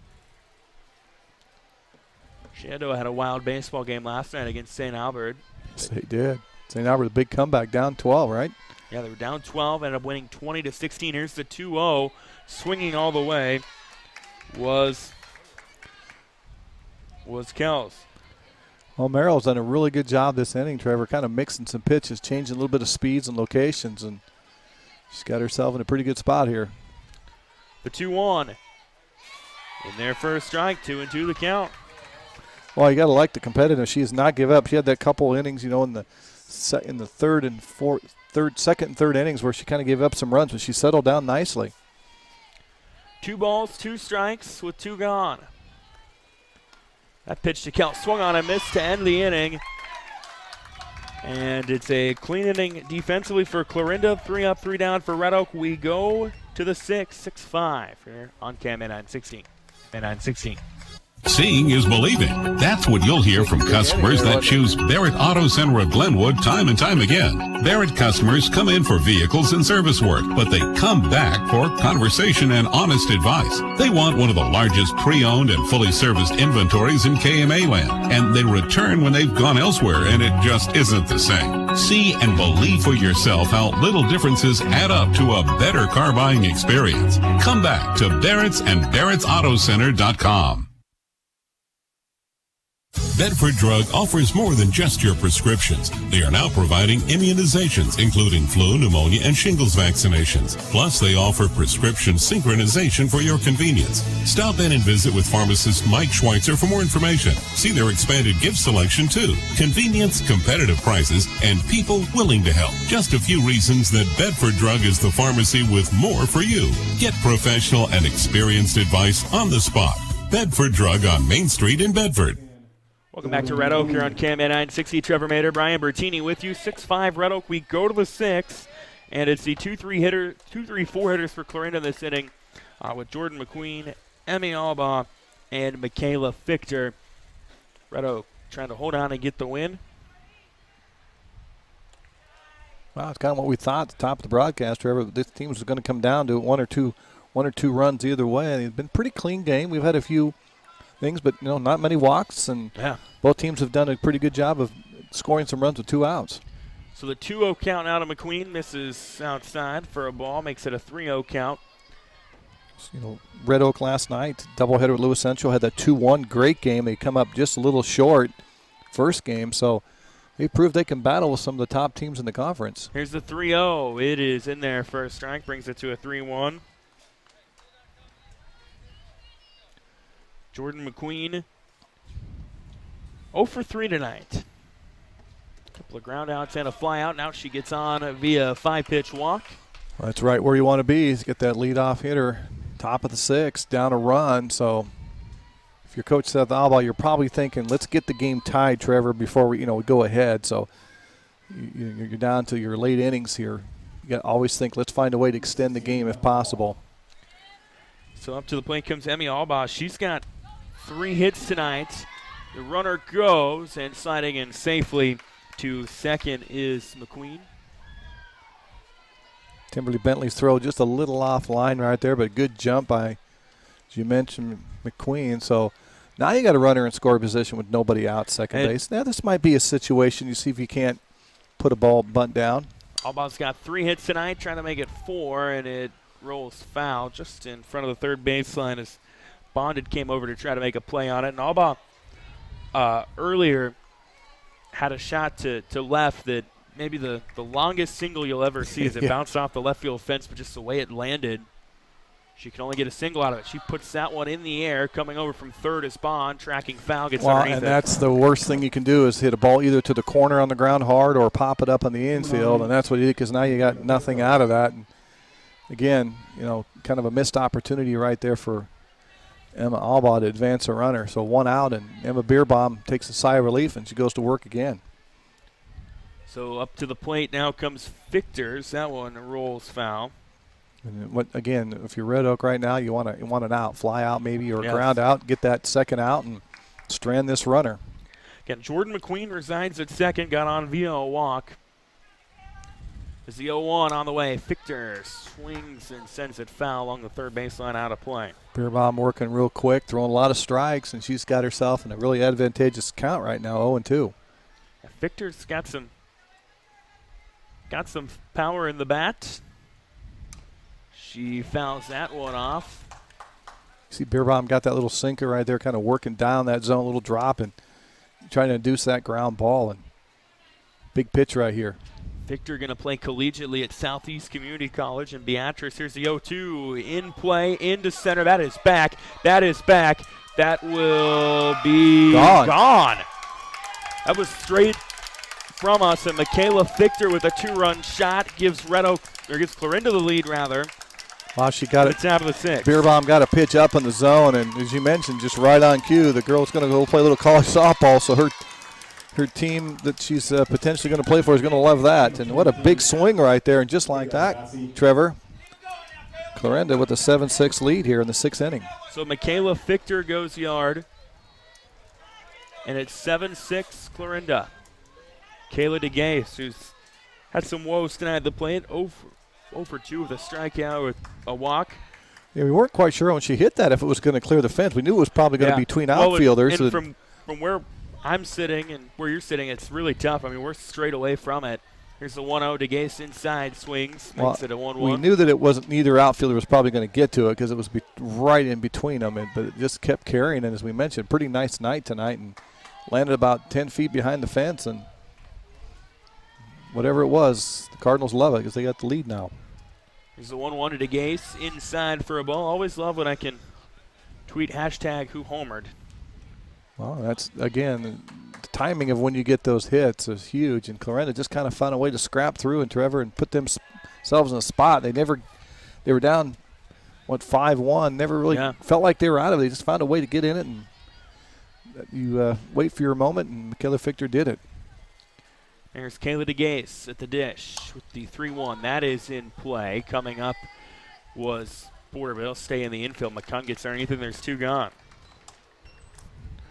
So Presley Job comes up to the plate with 2 away. Gets 7-6. Clarinda leading Red Oak. This game's turned a little bit. If you're just tuning in, Red Oak got 3 in the second, 2 in the third. They led 6-2. Clarinda scored 5 in the 5th and 6th to give themselves a 7-6 lead, led by the 2-run shot from Michaela Fichter. The first pitch to Job is inside for a ball, brings it to a 1-0 count. She fouls that one back, 1-1. Good job by Emma Beerbaum right here. Just kind of reset, refocus, and you got to get outs. The ball flies over the fence occasionally. Not much you can do about it. You just got to get your outs when you get a chance and go to work offensively. Here's the 1-1. It was inside. Job took a hack at it. It's just a piece of it. Goes foul back to the fence. 1 ball, 2 strikes. And you're the home team, so you got 2 at-bats to their 1. So you can scratch a run or 2 and then hold them, eke out a win. Here's the 1-2 inside on Job. Brings it to a 2-2 count. Good spot right there, going in the hand. See if you can get her to chase a little bit. If she does hit it, it's probably going to be a weak dribbler to third or pitcher. Clarinda came in. They were 2-3. Red Oak 2-4. As a 2-2 fouled back by Job. She's keeping this at-bat alive. Clarinda opened the season with a win over Bedford, lost to Glenwood, then beat Shenandoah, ran into the beast that is Atlantic last night. As a 2-2 hit in play to third. Bond throw to first is there to Lindsay, and that's how the inning ends, but not before Clarinda takes a 7-6 lead. As we go to the bottom of the 6th. Fun finish coming up here in Red Oak on KMA 960. For over 25 years, Chat Mobility has provided you the latest technology, competitive prices, and a nationwide high-speed network. Though important, we're a whole lot more. We serve your hometown communities, sponsor your local chambers and events. It's our goal to work hard while giving back to those who graciously support us. At Chat Mobility, our interests are much deeper than providing great service. We're just committed to serving you. To learn more, see us at chatmobility.com today. This is Kane with Gowing Plumbing. Gowing Plumbing is the name to remember for 24-hour service. That includes after hours and weekends, because that is when problems usually occur. We're located in Shenandoah, but we also serve the surrounding communities. That's the way it's been done for more than 70 years. And we work on boiler heat, so call fully licensed Gowing Plumbing any time of day or night. 246-1803 or after hours at 712-310-9248. Welcome back to Red Oak here on KMA 960. Trevor Mater, Brian Bertini with you. We go to the bottom of the sixth. A fun finish brewing. 7-6. Clarinda leads Red Oak after Michaela Fichter had a 2-run homer just moments ago. And now due up for Red Oak. It's the top of their order with Alexa McCunn, Cameron Wendt, and Jaden Lindsay. Now McCunn, she can homer. She did so last night.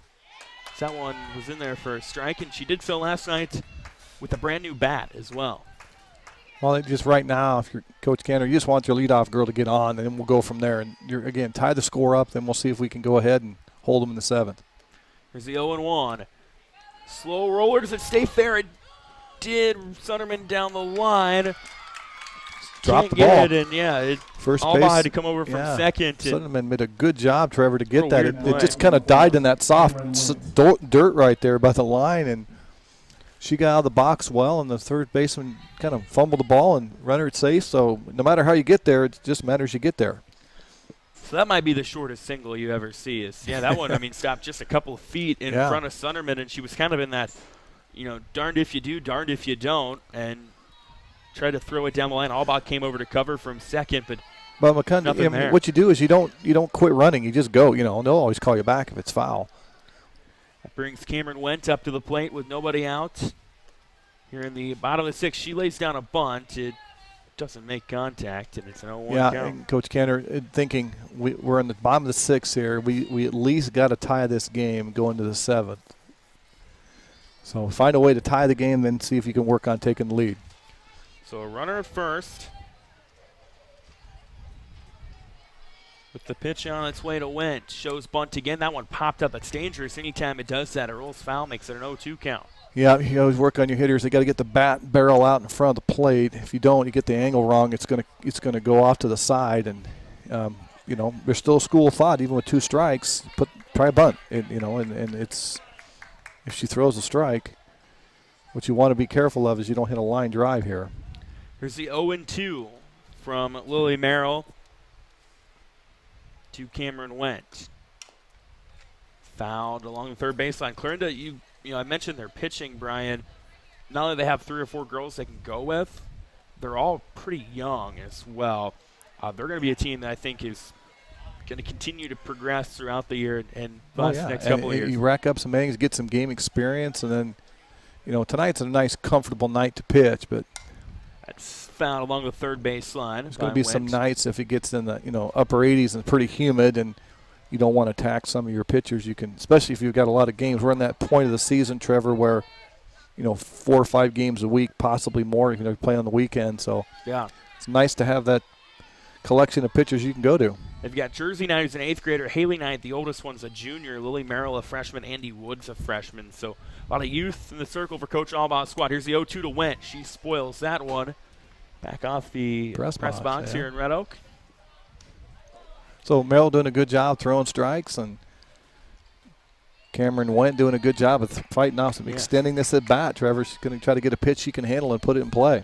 Alexa McCunn still at first. Red Oak trying to come back from the 7-6 deficit. That one is just outside for a ball. It didn't miss by much, and I think Cameron Wendt was kind of holding her breath to see if umpire Casey Conover decided to ring her up, but she gets a new life. 1 ball, 2 strikes. On the way from Merrill. It's way ahead of that one, and it goes foul.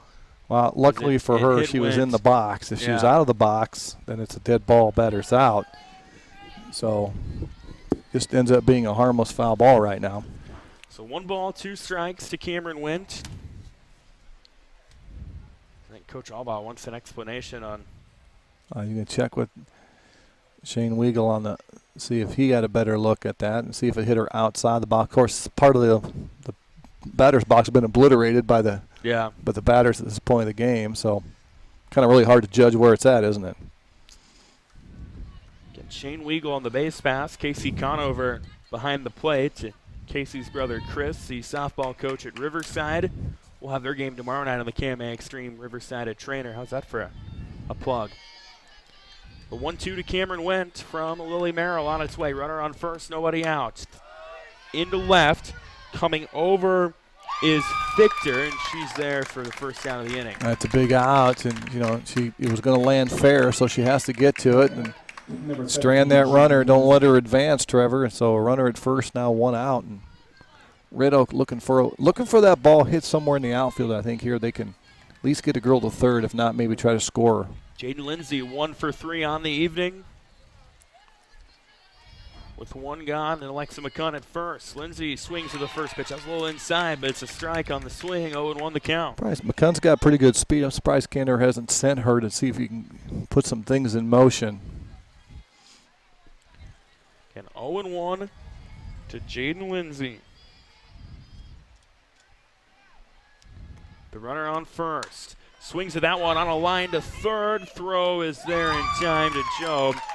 Nicely gloved by Knight.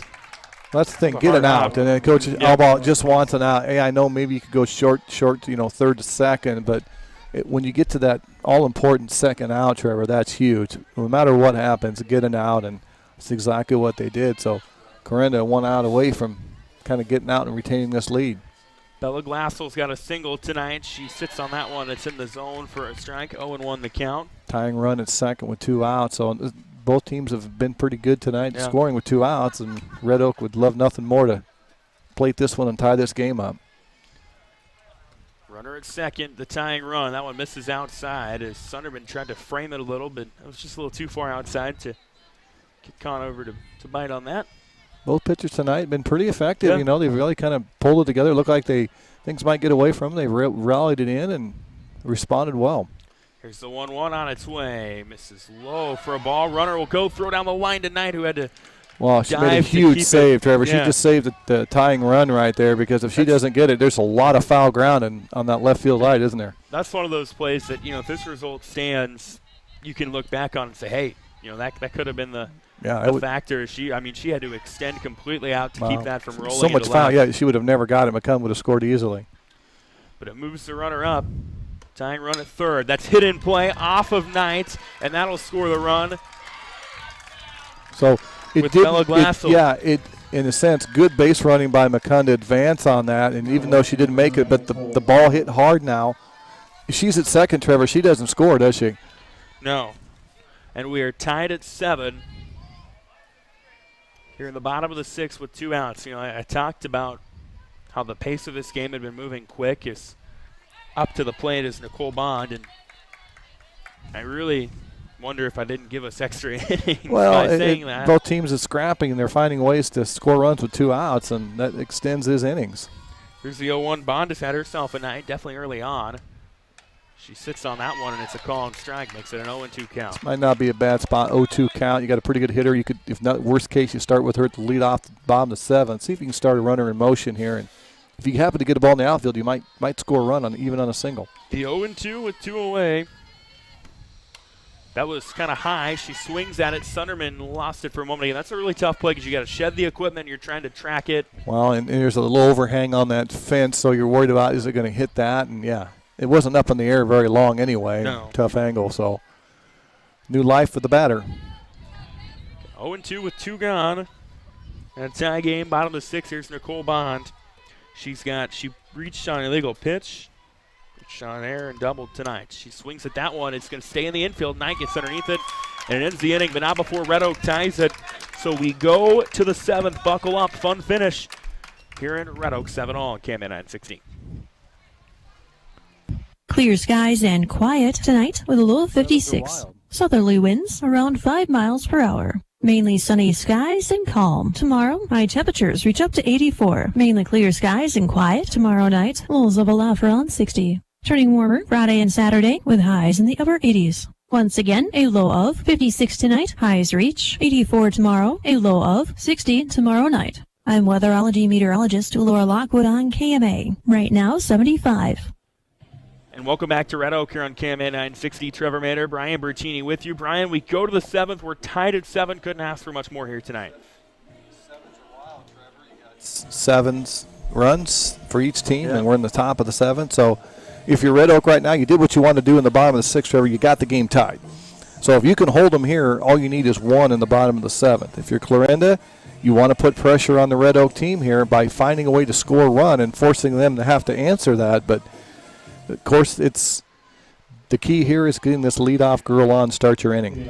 And we go, it's the 7, 8, 9 hitters, Jillian Graham, as well as Ripley Sunderman and Lily Merrill for Clarinda. I think Graham banged one off the fence, too, here last time up, didn't she?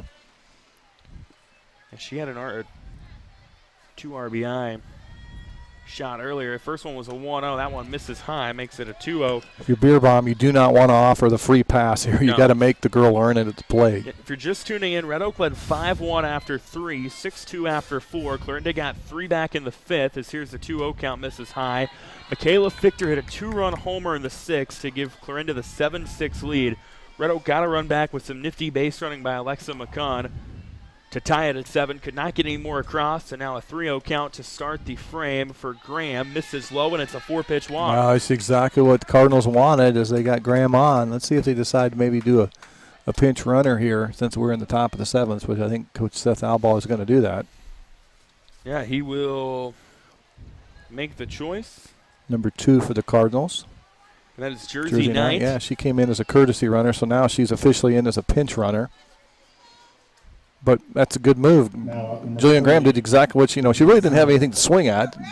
Bear Bomb a little bit not as accurate as she has been. And Clarinda now playing for 1 run at least, Trevor, here. So I wouldn't be surprised if you put a ball down here on a bunt. Sunderman shows bunt, pulls back, runner goes. Knight is in safely, but not by much. McCunn almost got her on the throw from Bentley. Yeah.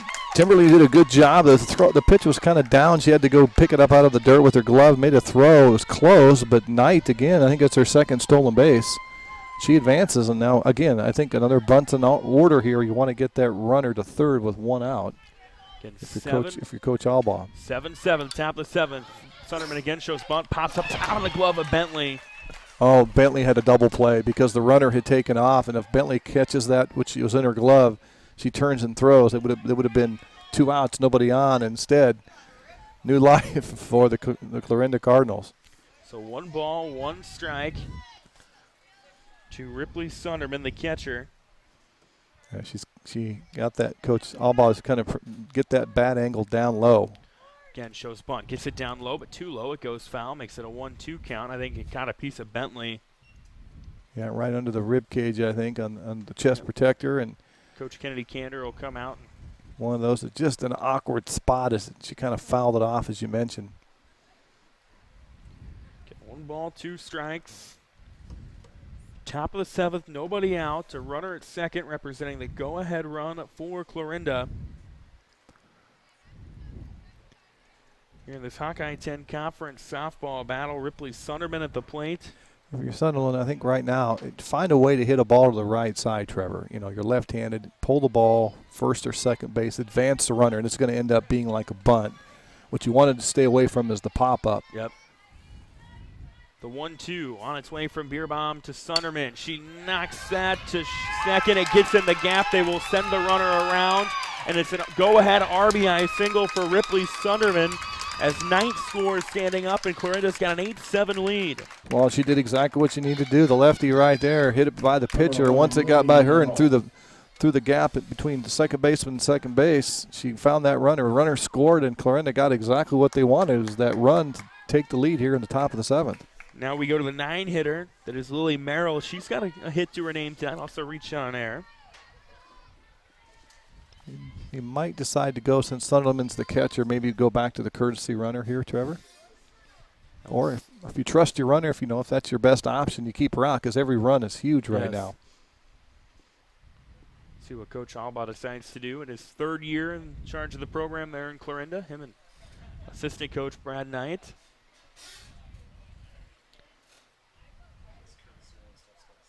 And they will have a courtesy runner, it looks like. And it has to be a different courtesy runner, and it'll be Cheyenne Sunderman, a junior. Yeah, because Jersey Knight went as a pinch runner. She already scored, so. So Cheyenne Sunderman will be the courtesy runner now at first. Again, nobody out. 8-7 Clarinda here in the top of the 7th. High drama in Red Oak with Lily Merrill up to the plate, facing the first pitch from Beerbaum. That's inside, but they call it a strike on the inside part of the zone. 0-1 the count. We've had a fun couple of games over the last couple of nights. Here's the 0-1. She was swinging inside, and a diving play made at third base by Bond to get the out foul. Now the runner at first has to get back. I don't know how Nicole Bond was able to, keep that. Yeah, it kind of looked like she bobbled it, but she kept it off the dirt and kept it in between her arms and the glove. And whatever she did is a huge out right there, and it's foul. As soon as she got it, the runner at first, Sunderman, Coach Alba was jumping up and down, telling make sure you get back, is we're at the top of the order with Haley Knight. Yeah, you don't want the double play. You still want to allow yourself a chance here with just one out. Just moments ago, Ripley Sunderman with the biggest hit of the game to point to give Clarinda an 8-7 lead. Here's the 0-1 to Knight, low. Bentley keeps it in front of her. That's a big stop because a pass ball at this point is going to advance a runner. You want that force between first and second still in play here for the Red Oak Tigers. So the 1-1 from Beerbaum to Knight on its way. She swings it along the third baseline. It was kept alive by Baum, but she doesn't have a play. Long throw to first is saved by Lindsay, but it'll be saved. It was fielded in front, touched by the fielder in play in front of the bag. So Casey Conover, home plate, initialed fair ball. The runner didn't take off right away, Trevor, and Coach Seth was down there encouraging it, get going. That was a nice play by Lindsay just to keep that from rolling and maybe being more disastrous for Red Oak. Now here's Jordan McQueen up to the dish. That one misses outside for a ball. 1-0 the count. 8-7 Clarinda. They've got one out in the top of the 7th. Red Oak's going to get a chance here. It's just a matter of how many runs they'll need, and it'll be the heart of their lineup. As that's hit in play to second. Tough throw. Glassell gets it to Lindsay, but she bobbles it for a moment. They're going to rule it safe. The runners will stay at second and third, and the bases are juiced for Clarinda. Wow, looked like a sure out for the Tigers, and I think she took her eye off it, Trevor. I think she was trying to check the runner at third, and she forgot to squeeze the ball. So now runners, all the bags are occupied by Clarinda Cardinals, one out. And Bella Glassell got it cleanly, threw it to Lindsay. Looked like you said a pretty routine play. Lindsay couldn't squeeze it. Well, the one thing for Red Oak, force it in any bag, so any ball hit on the corners to back the pitcher, you're going to come home, get the out at home plate, stop the run. So now up comes Emmy Alba, who's managed a couple hits tonight. She's definitely got the capability of turning this game on its head. And then the girl due up after her did so back in the 6th inning, Michaela Fichter. The 1-0 to Alba, swinging all the way, misses, and it's a strike. And pass balls, even the bases loaded, you want to make sure it gets away far enough. You don't want an out at the plate here if you can prevent it. If you're Clarinda, you want to make sure you play smart. The 1-1 into center, coming over is Porter. She gets underneath it. They will tag the runner at third. The throw on a line will be cut off by Beerbaum, and it scores Sunderman. So it's a 9-7 Clarinda advantage on the sacrifice. Well, all the runners moved up too. Porter elected to throw home. As soon as the runner at second saw that, she took off for third. The ball went to home plate. The runner from first advanced to second. So Clarinda now 2-run lead and two girls in scoring position here, Trevor. They get a chance to really kind of open this up. So Knight at third with. They might put her on. I think they're going to. Yeah, I was just going to say. I was thinking load the bases and don't let Michaela Fichter have a chance to do the damage. They will intentionally walk Fichter with 2 outs. Which does, in a sense, help. If you know your pitcher's not going to walk anybody, you got to force any bag so you can go short. Third baseman can just pick it and field it and not have to throw it if you're by the bag. So the first pitch to Kaylee DeGase is hit in play to short. McConnell will just go to third for the easy out to Bond, and that's a 6-5 put out to end the inning, but not before Clarinda takes the lead. Red Oak's got to spark a rally here in the bottom of the 7th on KMA 960. 9-7 Clarinda. Ford.com. It's where you'll find a complete selection of pre-owned cars and trucks. It's also where you can estimate your trade-in value and receive a no-hassle quote. Since 1988, Hawkeye Ford has been offering a high level of customer service and a commitment to making the process of buying your vehicle an enjoyable one. They strive to deliver 100% satisfaction every time you visit their location on Highway 34 east of Red Oak or on their 24/7 location, HawkeyeFord.com. Iowa Western Community College has important news for you. If you're a high school senior trying to figure out what your next step in life will be after high school, consider this. Students learning trade-specific skills will get you into the workplace quicker, making a good living and having a lot less college debt. Iowa Western offers 1 to 2 year programs in nursing, welding, industrial tech, and advanced manufacturing, plus many others. Great skills and great pay in less time. Talk to Iowa Western Community College in Clarinda and Shenandoah and start planning your future now. Welcome back to Red Oak here on KMA 960. It's 9-7. Clarinda leading as we go to the bottom of the 7th, and Cammie Porter, the first batter of this inning for Red Oak, sits on that one. It's a call. Wow, Lily Merrill did what you had to do to get that first strike in there, Trevor, and work ahead of hitters right now with the 2-run lead.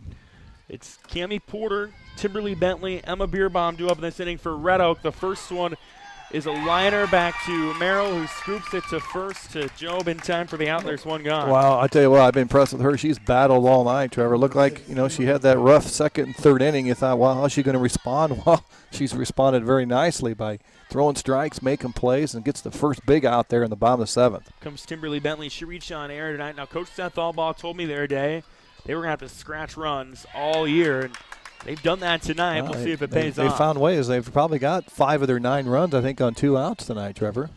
First pitch swung on and missed by Bentley.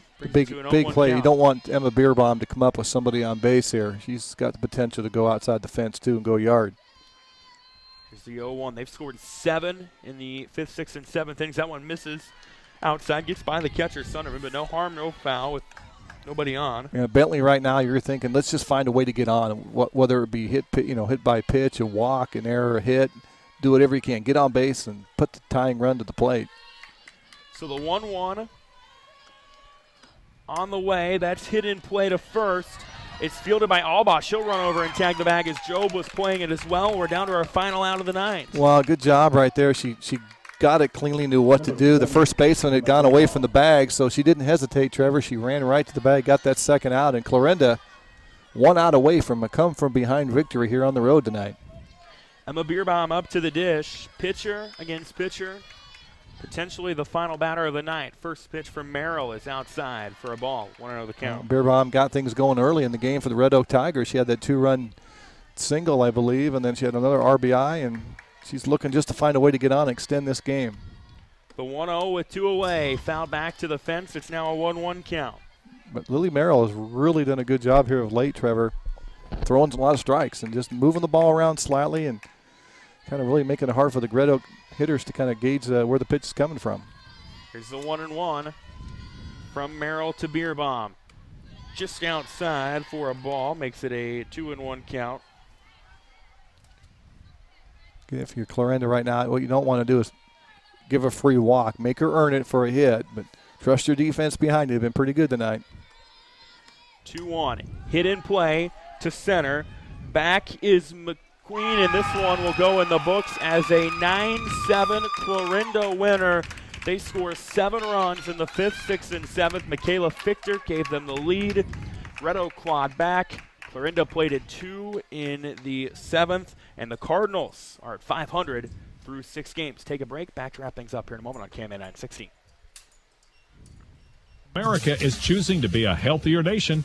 That's why so many people choose a Health Mart pharmacy.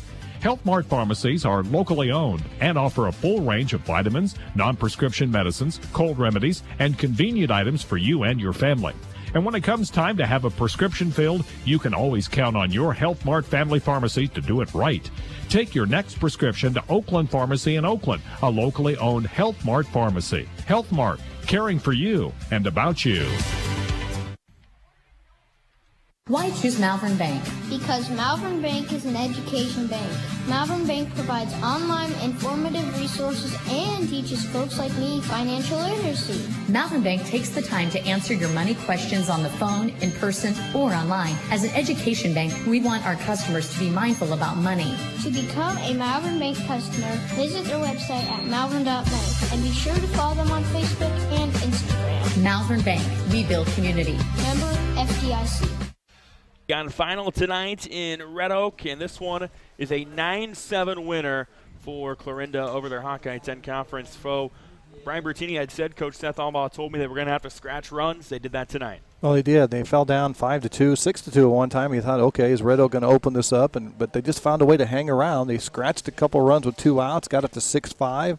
Michaela Fichter decided, you know what, that's not good enough. Let's take the lead. She hit the 2-run homer, put them up 7-6, and they got a couple runs as well in the top of the 7th to extend that lead. Red Oak not able to kind of capitalize on some things, and Clarinda comes away with a victory on the road, and they're back to 500. Yeah, it was 6-2. Red Oak was able to get 3 back in the 5th, turned around. Michaela Fichter's 2-run homer in the 6th gave them the lead. Red Oak tied it back up at 7. Ripley Sunderman got a knock on a line into center that gave them an 8-7 lead. They added an insurance run, and then it was a clean inning defensively for Clarinda. So they moved to 3-3 on the year, and Red Oak drops to 2-4. 2-5, yep. And now Clarinda will get ready to continue their slate of games coming up, as they've got HSTW tomorrow night. That's a team that's been playing really well as of late. So they get HSTW tomorrow. They go to Atlantic on Saturday. Meanwhile, Red Oak will travel to Shenandoah tomorrow night, and they get Kemper Catholic on Monday in a double dip. Once again, Clarinda, your winner tonight, 9-7 in Hawkeye 10 softball action. Complete recap will be available online later on tonight, KMAland.com. Tomorrow night, another fun night on the KMA video stream. We've got Red Oak Shenandoah baseball. Austin McNorton will have the call of that one. Brian Bertini and I will be in Riverside Trainer softball on the KMA audio stream. You're listening to High School Softball. You've been listening to High School Softball on KMA 960 Shenandoah. Saying so long from Red Oak. I'm Trevor Mader. Thanks for listening and have a great night.